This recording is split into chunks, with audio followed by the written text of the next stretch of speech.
Buenas din hafide todos hamzu, Guahusi Horao Kapua Adutu Tatamona Familia Galaidi, and you're watching Guahan News. If Guahan knows, it's Guahan News. So in today's news, we have Guardians of Our Soil, written by Dr. Ann Perez Hattori. Um, Dr. Ann Perez Hattori, familiar Titing, is a tomorrow historian, advisor, author, and teacher with a PhD in Pacific History and Masters of Arts in Pacific Island Studies and a Bachelor's in International Business from the University of Hawaii at Manoa. She lives in the village of Tumuning, originally from the village of Dedido, and is a teacher of Pacific History and Micronesian Studies at the University of Guahan. Much of her doctoral research focuses on the naval era on Guahan, which is between 1898 and 1941.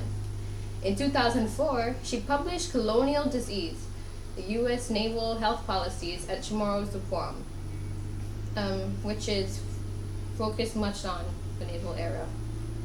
Tan Maria Kalatsuta Sanahi has the story. Si Dios Masigura, Hafade Guam Guahusi Tam Maria Kalatuta Sanahi.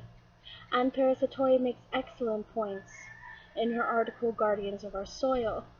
In summary, she explained the long journey the Chamorros had to go through, from clarifying their political status to the World War II appropriation of vast tracts of land.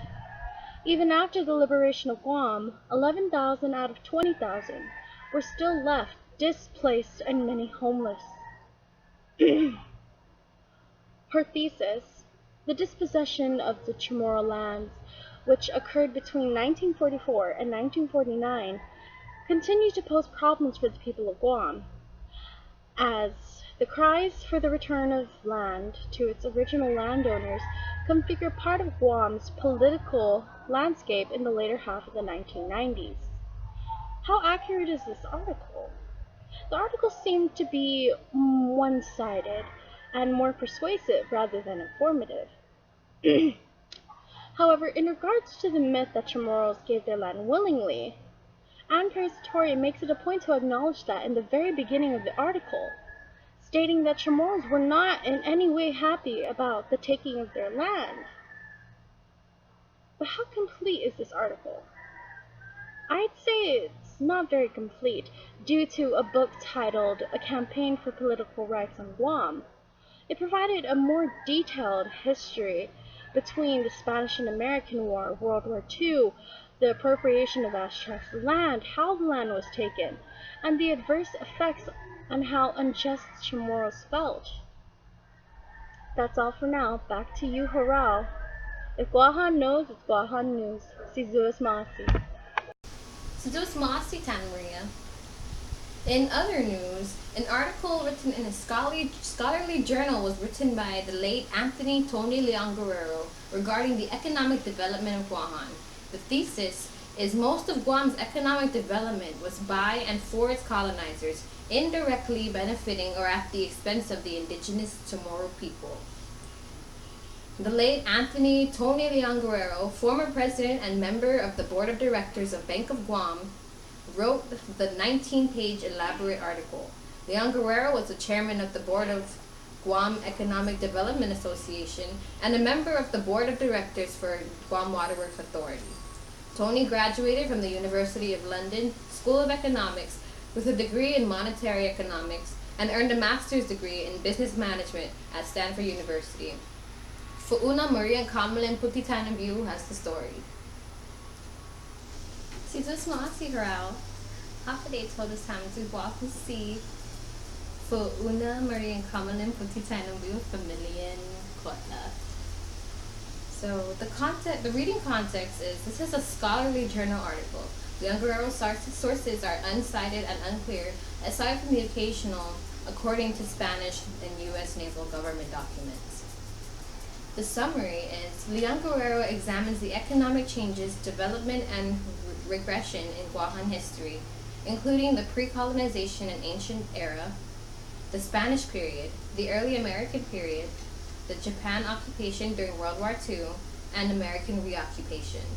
Although most of Guahan's economic development revolved around its colonizers, Leon Guerrero sheds light on how the Chamorros always adapted to the sudden and massive changes brought on by outside forces, which is a testament of their strength and resilience. He argues that if we Chamorros are to develop our own economy, we will have to do it ourselves.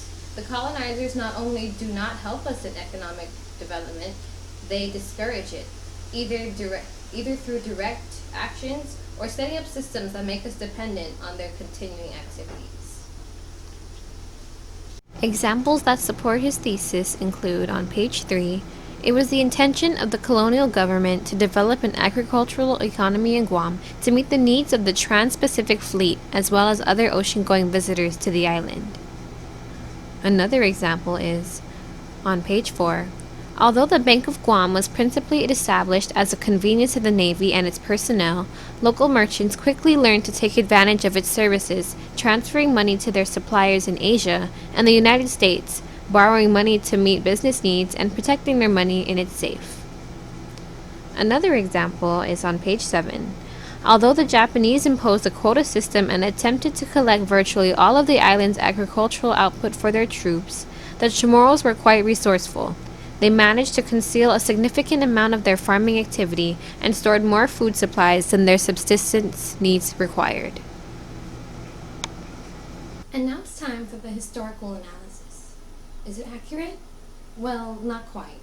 Although Leon Guerrero has impressive credentials, there were no citations whatsoever throughout his entire text.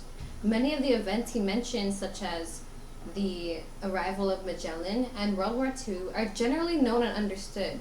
However, his deep understanding and knowledge of pivotal events in Guahan economic history are questionable. According to what we were taught in the history of Guahan, Magellan arrived in 1521. But, according to Leon Guerrero, he states that he arrived in 1520. Also, according to our class, Japan renamed Guahan Omiyajima, which means Great Shrine Island. But according to Leon Guerrero, Japan renamed Guahan Omiyato.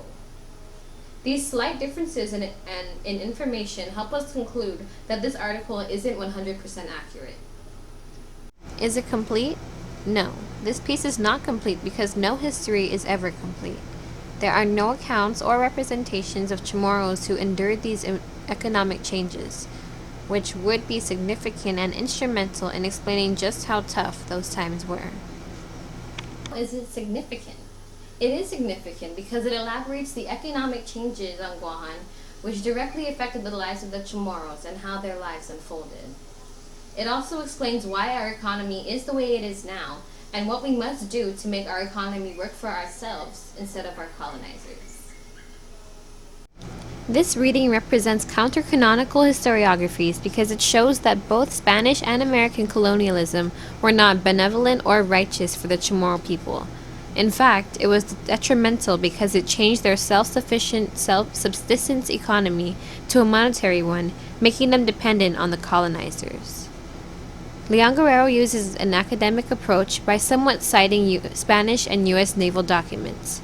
It is also island-centered and oriented because he is Chamorro, an insider indigenous approach.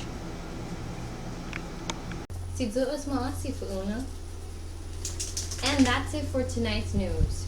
I'm Horao Kapua Adutu Tatamona Familia Galaidi, and you're watching Guahan News. Remember, if Guahan knows, it's Guahan News. Situas Moasi and adjust.